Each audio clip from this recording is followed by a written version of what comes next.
This week, we've made important progress towards the goal of bringing about change abroad and change at home. During my visit to Russia, we began the process of resetting relations so that we can address key national priorities like the threat of nuclear weapons and extremism. At the G8 summit, leaders from nearly 30 nations met to discuss how we'll collectively confront the urgent challenges of our time, from managing the global recession to fighting global warming to addressing global hunger and poverty. And in Ghana, I laid out my agenda for supporting democracy and development in Africa and around the world. But even as we make progress on these challenges abroad, my thoughts are on the state of our economy at home. And that's what I want to talk to you about today. We came into office facing the most severe economic downturn since the Great Depression. At the time, we were losing, on average, 700,000 jobs a month, and many feared that our financial system was on the verge of collapse. As a result of the swift and aggressive action we took in the first few months of this year, we've been able to pull our financial system and our economy back from the brink. We took steps to restart lending to families and businesses, stabilize our major financial institutions, and help homeowners stay in their homes and pay their mortgages. We also passed the largest and most sweeping economic recovery plan in our nation's history. The Recovery Act wasn't designed to restore the economy to full health on its own, but to provide the boost necessary to stop the free fall.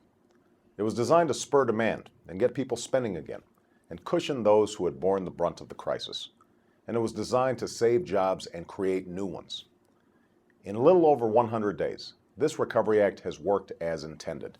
It's already extended unemployment insurance and health insurance to those who have lost their jobs in this recession. It's delivered $43 billion in tax relief to American working families and businesses. Without the help the Recovery Act has provided to struggling states, it's estimated that state deficits would be nearly twice as large as they are now, resulting in tens of thousands of additional layoffs. Layoffs that would affect police officers, teachers, and firefighters. The Recovery Act's allowed small businesses and clean energy companies to hire new workers or scrap their plans for eliminating current jobs. And it's led to new jobs building roads, bridges, and other infrastructure projects, thousands of which are only beginning now. In the months to come, thousands more projects will begin, leading to additional jobs. Now, I realize that when we passed this Recovery Act, there were those who felt that doing nothing was somehow an answer. Today, some of those same critics are already judging the effort a failure, although they haven't yet offered a plausible alternative. Others believed that the recovery plan should have been even larger, and they're already calling for a second recovery plan. But as I made clear at the time it was passed, the Recovery Act was not designed to work in 4 months. It was designed to work over 2 years. We also knew that it would take some time for the money to get out the door because we're committed to spending it in a way that's effective and transparent. Crucially, this is a plan that will also accelerate greatly through the summer and the fall. We must let it work the way it's supposed to, with the understanding that in any recession, unemployment tends to recover more slowly than other measures of economic activity. Now, I'm confident that the United States of America will weather this economic storm. But once we clear away the wreckage, the real question is what we will build in its place. Even as we rescue this economy from a full-blown crisis, I've insisted that we must rebuild it better than before. Without serious reforms, we're destined to either see more crises or suffer stagnant growth rates for the foreseeable future, or a combination of the two. That's a future I absolutely reject. And that's why we're laying a new foundation that's not only strong enough to withstand the challenges of the 21st century, but one that will allow us to thrive and compete in a global economy. That means investing in the jobs of the future, training our workers to compete for those jobs, and controlling the healthcare costs that are driving us into debt. Through the clean energy investment we've made in the Recovery Act, we're already seeing startups and small businesses make plans to create thousands of new jobs. In California, 3,000 people will be employed to build a new solar plant.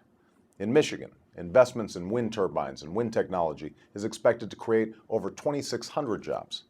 And a few weeks ago, the House of Representatives passed historic legislation that would finally make clean energy the profitable kind of energy, leading to whole new industries and jobs that can't be outsourced. To give our workers the skills and education they need to compete for the high-tech, high-wage jobs of the future, we're working on reforms that will close achievement gaps, ensure that our schools meet high standards, reward our teachers for performance, and give them new pathways to advancement. Finally, we've made important progress in the last few weeks on healthcare reform that will control the costs that are driving our families, our businesses, and our government into debt. Both the Senate and the House have now produced legislation that will bring down costs, provide better care for patients, and curb the worst practices of insurance companies so that they can no longer deny Americans coverage based on a pre-existing medical condition. It's a plan that would also allow Americans to keep their health insurance if they lose their job or if they change their job. And it would set up a health insurance exchange, a marketplace that will allow families and small businesses to access one-stop shopping for quality, affordable coverage, and help them compare prices and choose the plan that best suits their needs. One such choice would be a public option that would make healthcare more affordable through competition that keeps the insurance companies honest. One other point. Part of what makes our current economic situation so challenging is that we already had massive deficits as the recession gathered force. And although the Recovery Act represents just a small fraction of our long-term debt, people have legitimate questions as to whether we can afford reform without making our deficits much worse. So let me be clear. I have been firm in insisting that both healthcare reform and clean energy legislation cannot add to our deficit. And I intend to continue the work of reducing waste, eliminating programs that don't work, and reforming our entitlement programs to ensure that our long-term deficits are brought under control. I said when I took office that it would take many months to move our economy from recession to recovery and ultimately to prosperity. We're not there yet, and I continue to believe that even one American out of work is one too many. But we're moving in the right direction. We're cleaning up the wreckage of this storm, and we are laying a firmer, stronger foundation so that we may better weather whatever future storms may come. This year has been and will continue to be a year of rescuing our economy from disaster. But just as important will be the work of rebuilding a long-term engine for economic growth. It won't be easy, and there will continue to be those who argue that we have to put off hard decisions that we have already deferred for far too long. But earlier generations of Americans didn't build this great country by fearing the future and shrinking our dreams. This generation, our generation, has to show that same courage and determination. I believe we will. Thanks for listening.